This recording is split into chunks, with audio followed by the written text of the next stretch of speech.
I don't know about any of you. What I do know, I haven't seen this type of innings from any West Indian batsman in his debut match in a very, very long time. The level of assuredness, the level of maturity, the leadership displayed is what I was impressed with. And we are talking about Amir Jhangoo here. It has been a very, very long time that we have had someone walk out to the middle and look this assured. It doesn't matter that we are playing Bangladesh. You play who's in front of you. At the end of the day, the runs still has to be scored. Hello and welcome back to another episode of the Top of Off Cricket Podcast. I am your host, Kevin Henry. And as usual, we are talking everything West Indies cricket. Now, this is going to be a short episode, but we're going to talk about Jangoo's innings and the series win for West Indies and what it means going forward. Couple of things that stood out to me today with Jangoo.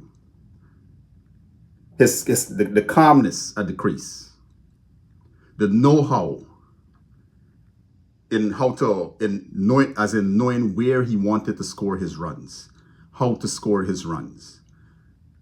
Those two things were quite impressive. And the reason why I bring them to light, or why I'm mentioning them, is because typically when West Indian batsmen go out there, in recent times especially, other than Shea Hope and of real recent vintage, Shorefin Rutherford, you don't see anyone where you can actually see a plan as to, okay, this is how I'm going to build my innings.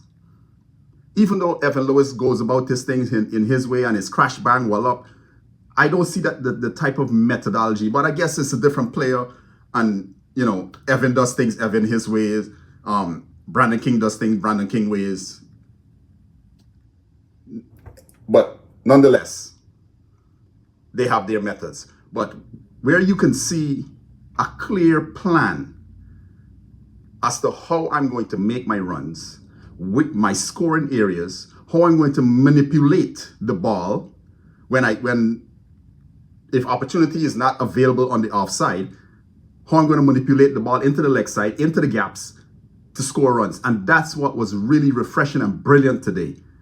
He didn't just stand there and just push the ball and then stand at his crease and wait for a boundary ball or a D-shore 2 or a 6. He was moving, he was maneuvering the field, making it work for him. And that is what we want to see more of from West Indian batsmen.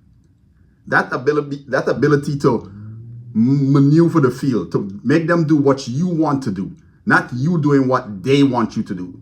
Too often, whether it's test match cricket, it's one-day cricket, it's T20 cricket, the opposition are dictating our players and how they play. We've got to get away from that. And Jangoo had a template today that I thought, and I think that a lot of West Indian players can say, hey, I'm gonna take this template, I'm gonna do some things with it, because we don't bat the same way, but I'm gonna make it work. I'm gonna make it fit me. So what happened today was Darren Sammy added someone to the depth chart. That's what he did today. He added someone to the depth chart. Jangoo looks really comfortable against pace. He looks really comfortable against spin. Hint, hint, Andre Kohli, we're going to Pakistan. Joshua Da Silva is out of form. Hint, hint, Andre Kohli. Jangoo is a good batsman of spin. He looks at home against it. And we are going to be fed a healthy diet of spin when we go to Pakistan. Just putting that out there. Maybe somebody can send this video to Andre Kohli and the rest of the people that are selecting the West Indies squad for Pakistan. That's in a matter of weeks. Anyways, moving on to the series. What we saw here was, this is how I'm looking at it. I'm looking at it as a tiered system, right? And West Indies took on someone from the 9th tier, that being Bangladesh. And we won. This is what we have to do consistently. When teams come to the West Indies, we have to defend our turf. Do not lose on your turf. I don't mind if you go to, whether it's Australia, England, Pakistan, India, and you win the odd match. But when you are at home, you defend your turf. Win your matches at home. Defend home turf. People should be thinking twice about coming here and feeling comfortable. For far too long, teams have came to the West Indies and got really, really comfortable with winning. That has got to change. The mindsets of West Indian players have got to change. Right? So, going forward, this is what it needs to look like. Don't lose your test series. Don't lose, even if you don't win it, draw it. Don't lose your one-day series, win it. World Cup implications, right? T20, don't lose it, win it. World Cup implications, right? Same thing goes for the test series, World Test Championship implications, until they fix that shithole of what the World Test Championship is right now, where you got teams playing 5 matches and some teams playing 2 matches. No, everybody at the minimum should be playing 3 matches. And if there are teams that want to engage in a 5-test series, well, you have that other 2 to satisfy your sponsors and whoever else. But every team should be playing 3-test matches. Anyway, back to the matter of hand. One-day cricket, West Indies, what we did today, right? Bangladesh had some really good bowlers on show.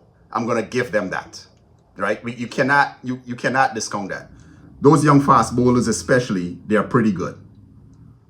Naid Rana, Taskin, Tanzim, some good young fast bowlers. And I like to think of it as it was a good test for us at home. Was that 11? Last time we won a one-day series against Bangladesh was like damn near 11, 12 years ago. That's a damn shame. That is a damn shame. And I'm happy a bunch of players put their hands up and said, it stops with us. Now, this is what's supposed to happen going forward. Whether it's England, Australia, India, New Zealand, South Africa, whoever it is, when they come on your home turf, they don't get to win. When you go to their turf, you make them sweat.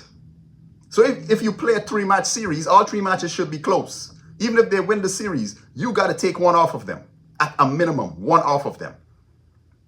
And you will find over time, you're going to win some of those series. So kudos to the boys for how they've played in this one-day series. We saw some good things from Shea Hope, some good things from Evan Lewis, some good things from Sharfane especially.